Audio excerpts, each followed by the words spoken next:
everyone. Welcome back to Actual English. I am Jennifer Clyde. Now, we have come a long way. I would say halfway through, so job well done, and thank you for sticking around. Well, today it's time for lesson 68, and we have been talking about pet-related topics. Let's focus on the benefits. What kind of benefits animals or pets actually give us? So today's topic is the benefits of raising a pet. Now, we all know, especially pet owners know that, our furry friend improves our lifestyle, our health, our mental health, and even emotional health. It's proven that pet owners, people that have pets, laugh a lot more than people that actually don't own a pet. Now, it's not just about unconditional love, although love does provide a wellness boost. Now, I did some searching on the web, and I found on a website called womansday.com that on an emotional level, owning a pet can actually decrease depression, even anxiety, which is, wow, did you know that? And also, health-wise, it can lower your blood pressure, improve your immunity, and even decrease your risk of heart attack and stroke. So let's talk about all the other kinds of benefits of raising a pet today. Are you ready? Let's get started.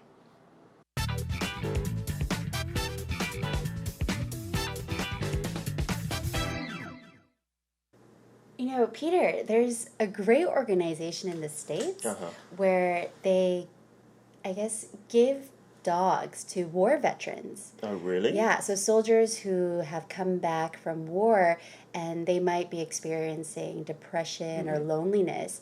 And what the organization does is they kind of donate these dogs for them to keep them company, they're therapeutic. And it's been known that these dogs can even help the war vets come out of depression. I've never heard of that kind of scheme, but it sounds awesome because, like pets, everyone knows they have many benefits. You know? Right. Like they keep people company, stop them from being lonely. Right. And they can also teach things like loyalty and stuff like that. Yeah, exactly. But to war veterans, that's unbelievable. Yeah, it's a great method, I think, to help out war veterans, because I don't think there's really enough that's done for them. Sure. But even aside for war vets, I heard that pets, especially dogs and cats, they can feel compassion. Or that's what I read in a study. Like empathy and stuff like that. Yeah, Wow. so if their owner is kind of sad, then the cat or the dog will come over and they're able to feel that. They're able to empathize with that. I've got a really good example. My wife, she's a massive cat person. Oh, okay. And whenever she does this as like a party trick almost, you pretend to cry and her cat will come racing over to her and like start fawning at her face and things like that to try and cheer her up, I guess. Yeah, exactly. Amazing. Yeah. It is amazing. So, you know, it shows that dogs and cats, and I guess just pets in general, have a lot of benefits. Yeah, I think they're on the same wavelength as humans, like emotionally speaking. Like something that a goldfish can't do, or a hamster. True. Right. I think cats and dogs, they have many more human features than we realise, right? Yes. Yeah, so there are definitely a lot of benefits. I think they outweigh the cons of having a pet. Exactly. Well, did you enjoy today's actual talk conversation between Peter and Rachel? As we can tell from today's conversation, a lot of the health benefits of owning a pet actually, they say, stems from emotional benefits. So it's always great to be happy, right? Not just physically healthy, but mentally and emotionally healthy is also important. Anyhow, let's talk about what they mentioned in today's actual talk conversation. Here we go with what Rachel began by saying. She started by saying, Peter, there is a great organization where? In the States, okay? And what do? Where they give dogs to war veterans. So we're talking about an organization. And what this organization does, they give dogs to someone, to war veterans. So, of course, veteran. I think in Korean we say 베테랑, right? So a veteran could be someone that has worked in a specific field for a very, very long time, or especially in this case, we're talking about, those that served in the military, perhaps even fought in war. That's why we would call them war veterans, okay? So there is this great organization in the U.S., in the States, And what they do is they give dogs to war veterans. Now, Peter says, oh, really? Now, we got some more information. Rachel says, yeah, soldiers who have come back from war. Soldiers who have returned from war. Or I guess you can also say soldiers who have fought in a war. Now, they might be experiencing what? Depression or loneliness.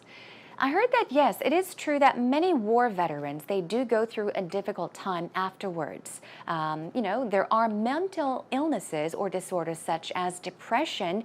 And so for those soldiers who come back from wars, who might be experiencing depression or loneliness, and what the organization does is, one more time, let's talk about what the organization does. Donate the dogs to them. So we have the word donate here. It's very similar to giving, okay? Free of charge. If you donate something, you are giving it to somebody, for example, for free. You are not asking for money at all. So this organization, they give dogs to soldiers who might be experiencing depression. They donate dogs to them, okay? They're therapeutic. We went over this word a long time ago, therapeutic. The stress goes right there. Now, this word is related to healing, okay? It's curative. It cures diseases or illnesses. It's like a therapy. So they are, meaning the dogs, are therapeutic. And it's been known that these dogs can even help the war vets come out of depression. Now, we've got war veterans and war vets here. Okay, we talked about animal hospitals. They're also called vets. Animal doctors are also called vets. But here, vet with an S in the plural form is short for veterans. So war vets or war veterans come out of depression. Okay, you can fall into depression. That means become very depressed. But you can also come out of depression, which means you are no longer depressed. So these dogs are very therapeutic. They are very helping. They are good in helping or healing diseases. And they help the war vets come out of depression. Moving on, Peter says, I've never heard of that kind of scheme. I think scheme in many cases is usually used in the negative form. So if you say, oh, that's a scheme, it's like a plan made to trick somebody. But think of scheme as just an arrangement, like a plan, for example. So he says, I've never heard of that kind of plan, that kind of scheme, but it sounds awesome. It sounds awesome. Now that you tell me about this, now that I hear about this, wow, it sounds awesome. Pets have many benefits, okay? For people, for example, they keep people company. We talked about this. So they keep people company, meaning, right, they stay next to people. They make them laugh so that they don't feel lonely or feel alone. So they keep them company, stop them from being lonely, okay?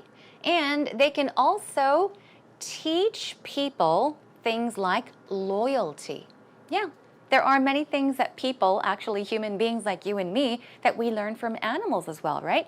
So he's talking about what these animals, like dogs, for example, can do for people.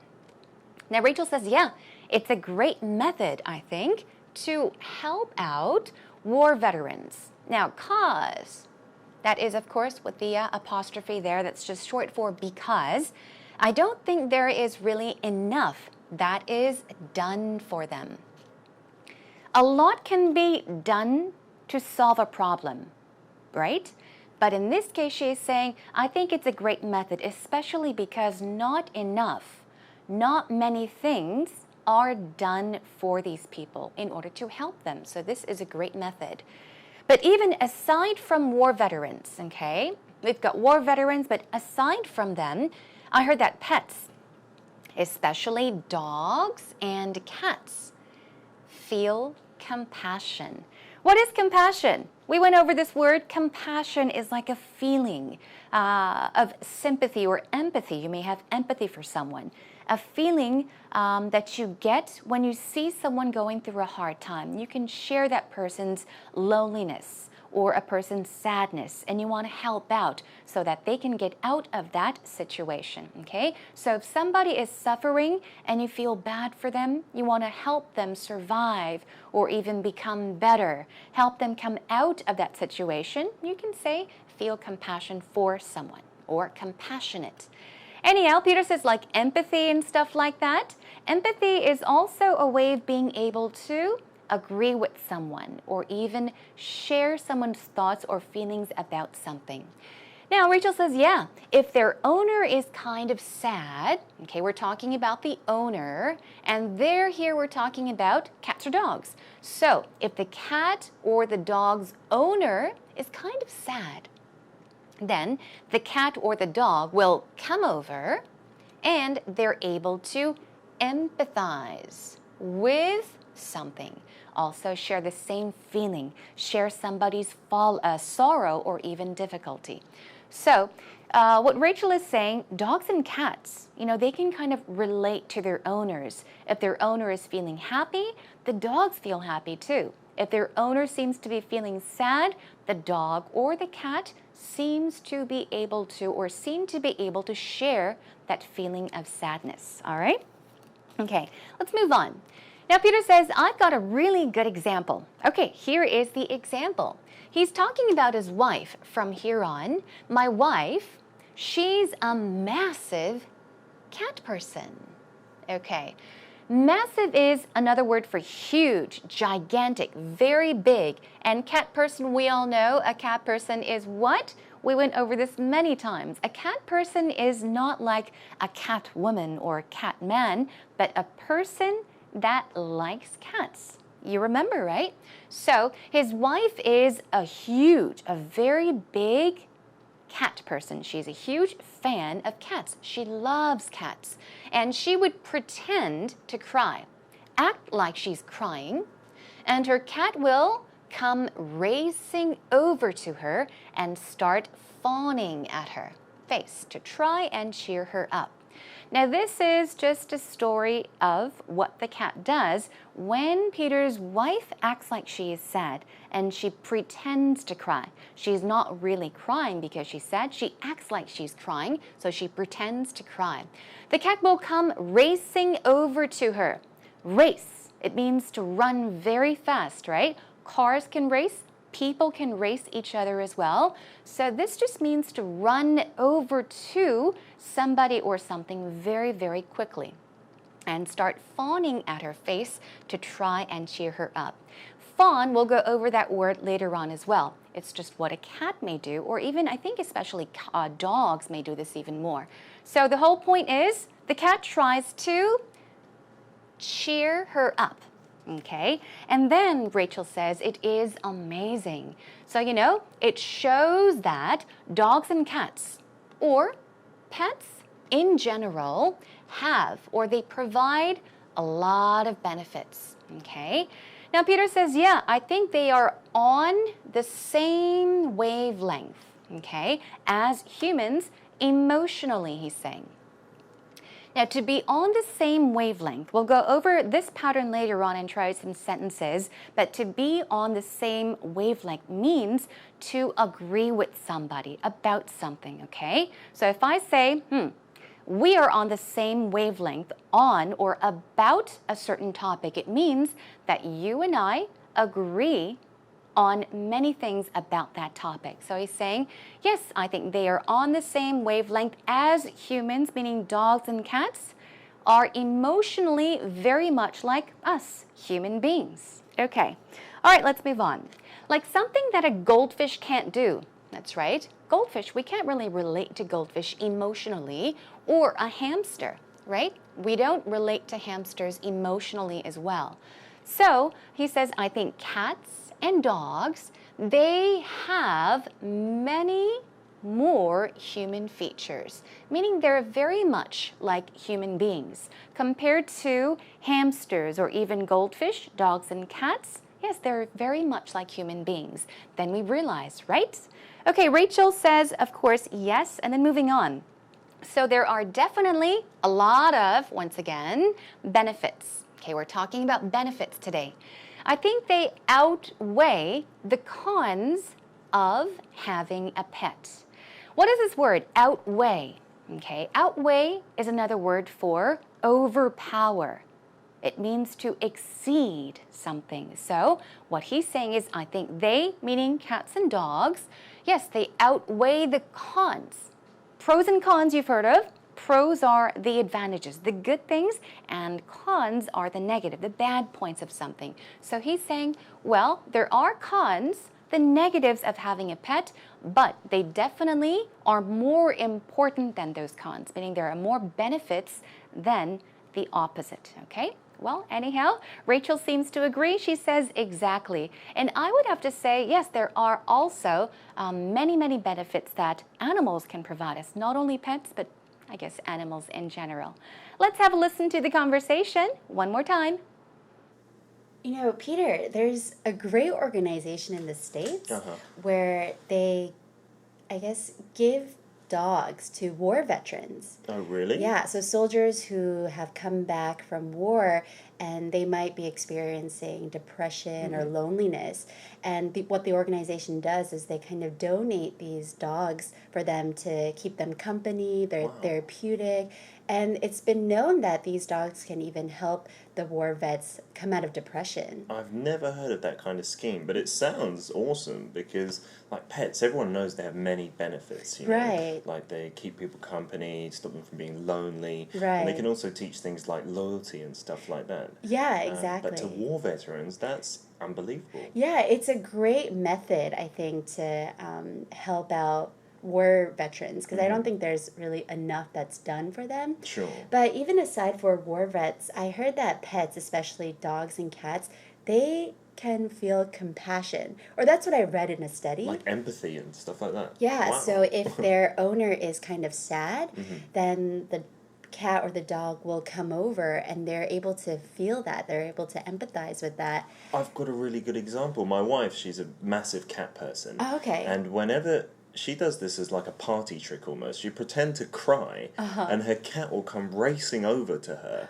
and like start fawning at her face and things like that to try and cheer her up, I guess. Yeah, exactly. Amazing. Yeah. It is amazing. So, you know, it shows that dogs and cats, and I guess just pets in general, have a lot of benefits. Yeah, I think they're on the same wavelength as humans, like emotionally speaking. Like something that a goldfish can't do, you know, or a That is hamster. true, right. I think cats and dogs, they have many more human features than we realise, right? Yes. Yeah, so there are definitely a lot of benefits. I think they outweigh the cons of having a pet. Exactly. Okay, welcome back everyone. Did you enjoy the conversation? Hope you had a better time understanding today's actual talk. Well then, as we move on to actual expressions, let's check out some words. I've got 4 of them for you. First of all, we've got therapeutic. I've chosen this word because it is a very important word. It relates to today's topic and also it's a bit difficult to pronounce. So let's take a look at the pronunciation. As you see, here we've got the bold type, so the stress goes right there on the 3rd syllable. It's therapeutic. Therapeutic, okay? Some synonyms for therapeutic are curative, remedial, beneficial, also healing, okay? So it pertains to healing of diseases. Therapeutic, okay? Also, what about scheme? Okay, it's not scheme, it's scheme, as you see, and it means arrangement, plan, or even a strategy. It can also mean a design or a program as well, depending on the situation.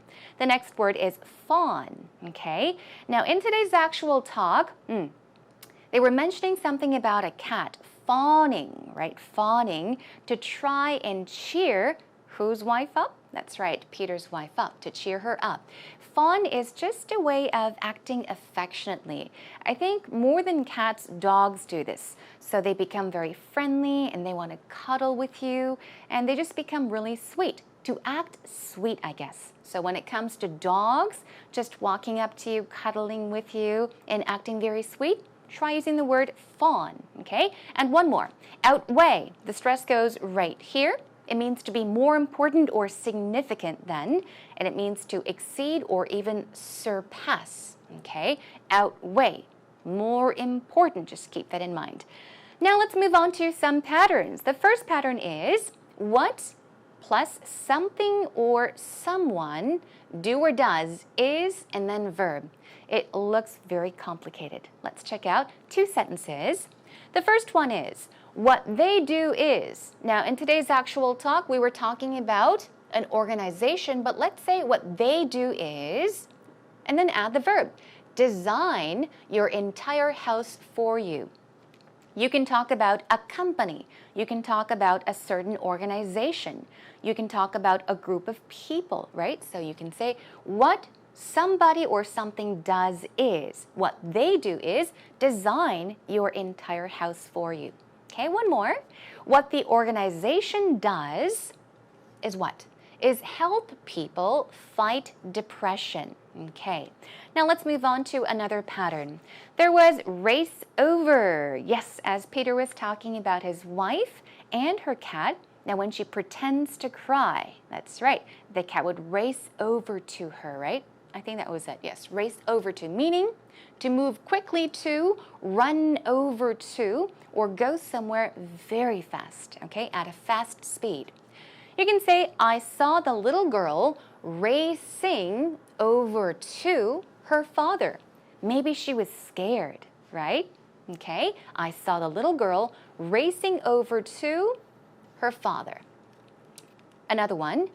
Now let's talk about something that often may have happened in the past. I would, meaning I did this over and over again, almost like a habit. I would race over to my mom whenever I had a bad dream at night. This is what I would do. When I was little, and I'm sure you did this too, when you had a bad dream, you would wake up and be so scared, you would run over to your parents' room and just jump into their bed. That's what I used to do. So I would race over to go very quickly to my mom whenever I had a bad dream at night, okay? Or whenever I had a nightmare at night. Moving on, to be on the same wavelength, often followed by about, okay? Let's try out some sample sentences. The first one, my best friend and I are on the same wavelength about everything, okay? Now, be on the same wavelength. As I did mention to you, it means to agree on something, share the same opinion on something, okay? Let's try out this one. This time without the about. I can't talk to her about anything. We're simply not on the same wavelength. So we've got a positive and a negative, okay? My best friend and I, she and I, he and I agree on almost everything. We're on the same wavelength. But in this case, it's a negative. I cannot talk to her about anything. We never agree on anything. We're simply not on the same wavelength, meaning we don't agree with each other. We have different thoughts about something. Okay, and let's check out one more. I just want to make sure we are on the same wavelength. This is something you perhaps could say in a meeting, in a conference, or say, for example, if you were talking to somebody about something and you want to make sure, you're wondering if he or she or other people agree with you. You can say, you know, I just want to make sure we're on the same wavelength. I just want to make sure everyone agrees with me. Okay, we are all in agreement. So please do practice these patterns more on your own, and that's a wrap.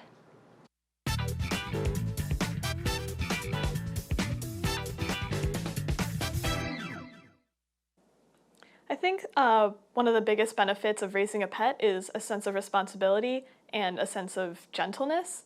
Back home in America, I have a pet cat named Smokey, and he's generally a really chill cat. Like, he's not easily bothered. He's just a lazy cat that likes to sit around in the sun and take naps and chill. But he definitely loves in our family, more than anyone else, my mom, because she is the one who feeds him and cleans his litter box and takes care of him. So my mom is the one that my cat is always just wants to be petted by, just wants to be around. And, I have a little sister, and she's not so gentle with the cat sometimes. She always expects him to play with him. And so when she's kind of more aggressive and excited around the cat, he'll get nervous and clawed her. And so she's really had to learn a sense of gentleness. And that's something that's really important about raising a pet, is that you get this idea of just taking care of something and being gentle with it. Well, in today's actual story, Christina did not exactly talk about the many benefits of owning or raising a pet, but she did tell us about her cat named Smokey, I believe. Let's check it out. Here we go. She says, I have a pet cat named Smokey. And she tells us about Smokey. And he's generally a really chill cat. What's chill? If you say that something is chill, like a person or an animal, you're saying that he or she is very relaxed, okay? Often we say, hey, don't be so excited, chill out, chill out. Also, when we talk about the weather, we say it's chilly, meaning it's cold. So think of calm, okay, chill. So the cat is, or Smokey is, a chill cat. He's a very lazy and relaxed cat. He's a lazy cat that likes to sit around in the sun and take naps and chill, meaning, once again, to relax. And he definitely loves who? My mom. Okay, so I guess he's mom's cat. Now she talks about her little sister.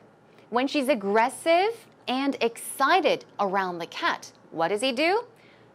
Smokey gets nervous and claws at her. Now, claw here is used as a verb. Claw is the fingernails, 발톱이라고 할 수 있겠죠? Okay, in the noun form, but right here it's used in the verb form, meaning to 핥히다. Okay, so keep these sentences in mind, and that is a wrap, everyone. I think one of the biggest benefits of raising a pet is a sense of responsibility and a sense of gentleness. Back home in America, I have a pet cat named Smokey, and he's generally a really chill cat. Like, he's not easily bothered. He's just a lazy cat that likes to sit around in the sun and take naps and chill. But he definitely loves in our family, more than anyone else, my mom, because she is the one who feeds him and cleans his litter box and takes care of him.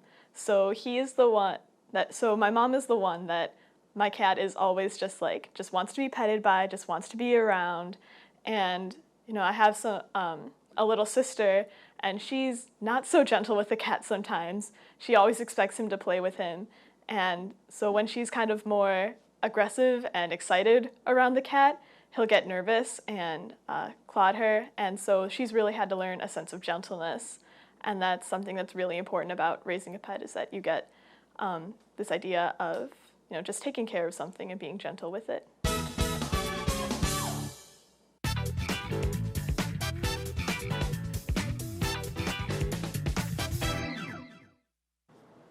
Now, as I did mention earlier in the beginning of our lesson today, there are many, many benefits of owning a pet, whether it's a dog or a cat or any other kind of pet.